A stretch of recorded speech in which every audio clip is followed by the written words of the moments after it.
ഒരു 11,000-11,000-ത്തിലധികം കോടി രൂപയുടെ വികസന പ്രവർത്തനങ്ങളും ക്ഷേമ പ്രവർത്തനങ്ങളും തൊഴിലുറപ്പ് പദ്ധതി ഉൾപ്പെടെയാണ് ഞാൻ അങ്ങനെ പറഞ്ഞാൽ കേന്ദ്രത്തിൽ നിന്ന് കൊണ്ടുവന്ന്.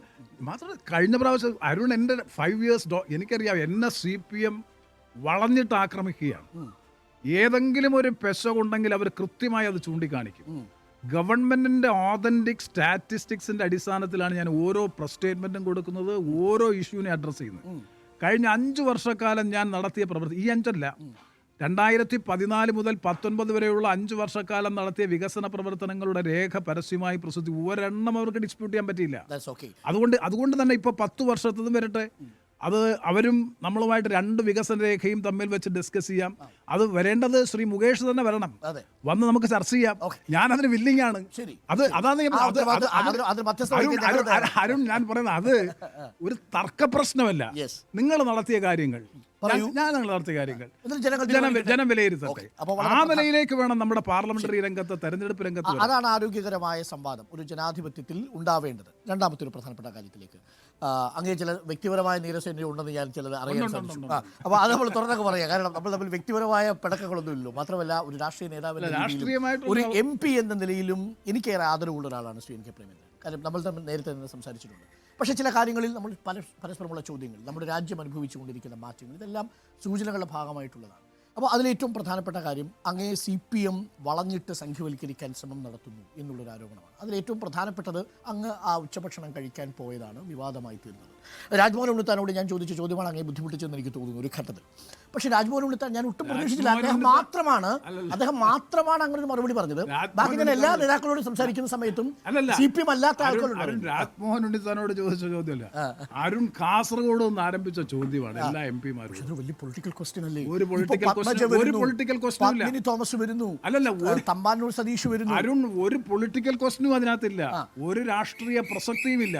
CPM അതിനെ ഒരു രാഷ്ട്രീയ ആയുധമായി ഉപയോഗപ്പെടുത്തുന്നു. പക്ഷേ അതിനെ അനുരോധമായ നിലപാട് സ്വീകരിച്ചുകൊണ്ട് അത് എസ്റ്റാബ്ലിഷ് ചെയ്യാൻ അരുൺ റിപ്പോർട്ടറിലൂടെ ശ്രമിക്കുന്നു എന്നുള്ളതാണ് എൻ്റെ വ്യക്തിപരമായിട്ട്. അങ്ങനെ ഒരു ആശങ്കയും വേണ്ട. മാറിക്കൊണ്ടിരിക്കുന്ന ഒരു സാഹചര്യം. നമ്മൾ കുതിരയുടെ കാര്യം പറഞ്ഞ പോലെ ഈ കുതിര കച്ചവടത്തെ ഓപ്പറേഷൻ ലോട്ടസ് എന്നാണല്ലോ ആൾക്കാർ വിശേഷിപ്പിക്കുന്നത്. നമ്മൾ നേരിട്ട് കുതിര കച്ചവടം എന്ന് പറയും. പക്ഷേ NK പ്രേമചന്ദ്രനെ പോലെയുള്ളൊരു വ്യക്തി ഒരിക്കലും അങ്ങനെ ഒരു കുതിര കച്ചവടത്തിൽ നിന്ന് കൊടുക്കുന്ന വ്യക്തിപരമായി കണക്കാക്കുന്ന ഒരാളല്ല ഞാൻ. ബട്ട് അവിടെ അത് എങ്ങനെയാണ് അങ്ങ് വിശ്വസിച്ചത്? അങ്ങയുടെ ഒപ്പം ഉണ്ടായിരുന്ന ഒരാൾ BSPയിൽ നിന്നുള്ള ഒരാളാണെന്ന് തോന്നുന്നു. അദ്ദേഹം BJPയിലേക്ക് പോയി കഴിഞ്ഞു.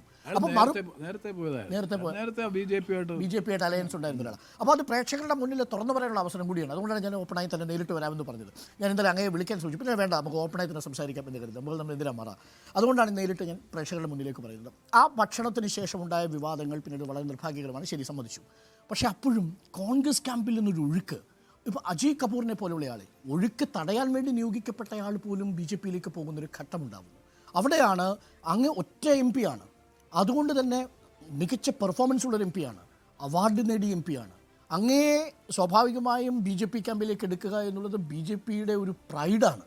ആ മൊമെൻറ്റിൽ താങ്കളെ എങ്ങനെയും BJP ആ ക്യാമ്പിലേക്ക് കൊണ്ടുപോകും. They need a face. അവർക്ക് സുരേഷ് ഗോപിയേക്കാൾ കൺവിൻസിങ് ഫേസ് NK പ്രേമചന്ദ്രനാണ് എന്നതാണ് പൊതുവേ ഇരുന്ന ഒരു ജന ആശങ്ക. അതാണ് ഞാൻ അങ്ങോട്ട് സ്ട്രെയിറ്റ് ചോദിക്കുന്നത്. ഒരു മറയുമില്ലാതെ അങ്ങ് പറഞ്ഞോളൂ. Is there any possibility, 1% possibility for that? എനിക്കൊരു പൊളിറ്റിക്കൽ, ഞാൻ എൻ്റെ കൺവെൻഷനിൽ പ്രസംഗിച്ചതാണ്, NK പ്രേമചന്ദ്രൻ എന്ന വ്യക്തിയെ എന്തുകൊണ്ടാണ് ജനങ്ങൾ ഇഷ്ടപ്പെടുന്നത്? അരുൺ റിസർച്ച് ചെയ്യേണ്ട കാര്യമാണ്. 2014 ലോക്സഭാ തെരഞ്ഞെടുപ്പിൽ LDFിൽ നിന്ന് വളരെ പെട്ടെന്ന് 34 വർഷക്കാലം LDFിൻ്റെ മുഖമായി, LDFിൻ്റെ നാവായി, LDFിന് പ്രതിരോധം തീർത്തുകൊണ്ട് പൊതുമധ്യത്തിൽ നിറഞ്ഞു നിന്ന് പ്രവർത്തിച്ച, അതിൻ്റെ സ്റ്റേറ്റ് ലീഡർഷിപ്പ് നിലയിൽ നിന്ന് പ്രവർത്തിച്ച് ഞാൻ പ്രതിനിധീകരിക്കുന്ന പാർട്ടി തീരുമാനമനുസരിച്ച് UDFിൻ്റെ ഭാഗമായപ്പോൾ എന്തുകൊണ്ട് പൊതുസമൂഹം എന്നെ സ്വീകരിച്ചു? എൻ്റെ രാഷ്ട്രീയ വിശ്വാസ്യതയാണ് അതിന് ആധാരമായ കാരണം. ആ പൊളിറ്റിക്കൽ ക്രെഡിബിലിറ്റി കളഞ്ഞുകൊണ്ട് ഞാനന്ന് വ്യക്തി അപ്രസക്തം. എൻ്റെ രാഷ്ട്രീയ വിശ്വാസ്യതയ്ക്ക് ദൗർബല്യം സംഭവിച്ചാൽ, കോട്ടം സംഭവിച്ചാൽ പിന്നെ NK പ്രേമചന്ദ്രനില്ല. അതാണ് ഞാൻ ഉണ്ടാവില്ല. കാരണം അങ്ങേ കൂടി ചുറ്റിപ്പറ്റിയാണ് ആ പാർട്ടി നിൽക്കുന്നത്. പ്രവർത്തകരെ ഞാൻ അണ്ടർസ്റ്റിമേറ്റ് ചെയ്യുന്നില്ല എങ്കിൽ പോലും. അല്ല, ഞാനില്ലെങ്കിലും പാർട്ടി ഉണ്ടാകും, അത് സംശയമൊന്നും വേണ്ട കാര്യത്തിൽ. ഇപ്പം സഖാവ് N. ശ്രീകണ്ഠൻ നായർ, അദ്ദേഹമായിരുന്നു ഈ പാർട്ടിയുടെ എല്ലാം. അദ്ദേഹം പോയതിന് ശേഷം ബേബി സാറ്, TK ദിവാകരൻ, അതിനുശേഷം പാർട്ടി ഉണ്ടാകും. പക്ഷെ പ്രശ്നം അതല്ല. പേഴ്സണലി നമുക്കൊരു political identity, political integrity, political credibility, അതാണ് നമ്മുടെ അസറ്റ്. അത് വളരെ എളുപ്പത്തിൽ കിട്ടിയതല്ല. ദശാബ്ദങ്ങളായി നടത്തിയ പ്രവർത്തനങ്ങളിലൂടെ ജനങ്ങളിൽ നിന്ന് ആർജിച്ച വിശ്വാസത്തെ അധികാര താല്പര്യത്തിന് വേണ്ടി നിമിഷം കൊണ്ട് മാറ്റിയാൽ തകരുന്നത് ആ വ്യക്തിത്വമാണ്. പിന്നെ വിലയില്ല. പിന്നെ കൊല്ലത്തേക്ക് വരാൻ കഴിയില്ല. കൊല്ലത്തേക്ക് വരുന്ന മാത്രം കേരളത്തിലേക്ക് വരാൻ കഴിയില്ല. ജനങ്ങളിലേക്ക് വരാൻ അതെ അതെ ജനങ്ങളല്ല, അതിപ്പോൾ അധികാരം ഉണ്ടെങ്കിൽ വരാം. പക്ഷെ അതല്ലല്ലോ, നമുക്കൊരു ഐഡന്റിറ്റി, നമ്മുടെ ഒരു പേഴ്സണൽ ഒരു ഐഡന്റിറ്റി. 88-ലാണ് ഞാൻ ആദ്യം പഞ്ചായത്ത് തെരഞ്ഞെടുപ്പിൽ മത്സരിക്കുന്നത്. അന്ന് മുതൽ ഇന്ന് വരെ മൺവെട്ടിയും മൺകോരികയും അടയാളത്തിൽ RSPയുടെ സ്ഥാനാർത്ഥിയായി തന്നെയാണ് മത്സരിച്ചത്. ഇനിയും അങ്ങനെയായിരിക്കും. RSP എന്ന രാഷ്ട്രീയ പ്രസ്ഥാനത്തിൽ അടിയുറച്ച്, ആ പ്രസ്ഥാനമാണ് എന്നെ ഈ നിലയിലേക്ക് വളർത്തിയത്. ആ പ്രസ്ഥാനത്തെ തള്ളിപ്പറഞ്ഞുകൊണ്ടും അതിനപ്പുറത്ത് എനിക്ക് രാഷ്ട്രീയമുണ്ട്. എൻ്റെ രാഷ്ട്രീയം നിങ്ങൾ വിയോജിച്ചാലും യോജിച്ചാലും ഒരു ഇടതുപക്ഷ മനസ്സിൻ്റെ ഉടമയാണ് ഞാൻ. ആ ഇടതുപക്ഷ മനസ്സാണ് എന്നെ നയിക്കുന്ന വികാരം, പൊതുവികാരം. അതാണ് ഞാൻ പാർലമെന്റിൽ സംസാരിക്കുമ്പോഴും, സത്യത്തിൽ നിങ്ങൾ എൻ്റെ പാർലമെന്റ് സ്പീച്ചസ് എടുത്ത് നോക്കിയാൽ CPMൻ്റെ ഒരാൾ സംസാരിക്കുന്നതിനേക്കാൾ അതിശക്തമായ നിലയിലാണ് സത്യത്തിൽ തൊഴിലാളി വർഗത്തിൻ്റെ കാര്യം, നവലിബറലിസത്തിനെതിരായിട്ടുള്ള പോരാട്ടം, അതുപോലെയുള്ള വർഗീയതയ്ക്കെതിരായിട്ടുള്ള പരിശ്രമം.